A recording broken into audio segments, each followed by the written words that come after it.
Well, the story of Peng is notorious throughout China. He's a young man who said he helped an elderly woman who fell while waiting for a bus and then brought her to hospital, but that she then framed him and demanded money from him. She said Peng had actually knocked her down, and that was why she sought compensation. Now, the case was credited with making Chinese citizens virtually terrified of helping strangers in case they might be held liable for any consequences. Now, in a curious twist, a legal official in Nanjing, that's the city where this case took place, says Peng Yu was in fact guilty.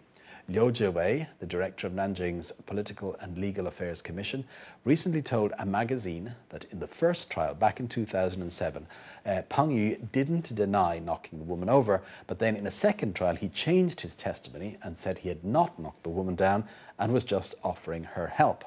After the trial, Peng and the woman agreed that he would pay her 10,000 yuan, around $1,500 in compensation.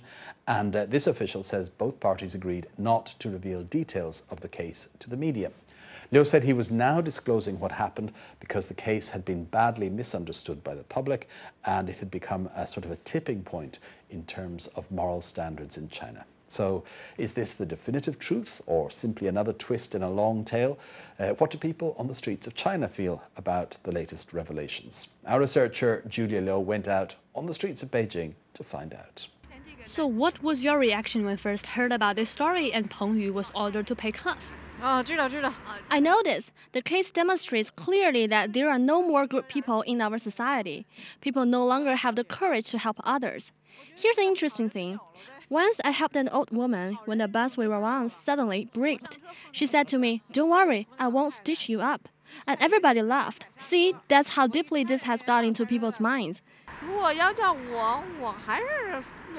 Well, personally, I'm still willing to help others. After all, there are still more kind people in this society. And as for frame-ups, I think the truth will always come out in the end. It's so hard to be a good person now. I haven't been in this situation, but I think there may be other options. For example, if I see an old man fall, I wouldn't dare go over and help, but I could call an ambulance. It's not just to avoid being framed, but also because you can't move an injured person in case you cause worse injuries, right? I think there are still many good people in this world, but sometimes you should be smart when you help others. I once helped an old lady who fell in the street, and another lady passing by told me it would be hard to explain if the old woman's relatives came. I was hurrying to work at that time, and the other lady promised to take the old woman to hospital.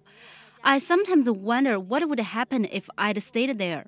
I heard about this on the Weibo microblog, and I felt our sense of morals had really hit the bottom. What do you think about this latest twist in the case then? Oh, I didn't know. So it was his fault then? Seriously? Is this some kind of media sensationalism? Then why didn't he tell the media he did it in the first place? I don't believe this twist. I think this is because he has no other choice. There may well have been pressure from all over, and he thinks it's better to say that he did it, which is easier in the end. I think it's just sensationalism, but it's still hard to tell. I can't give a judgment now since I don't know enough about it.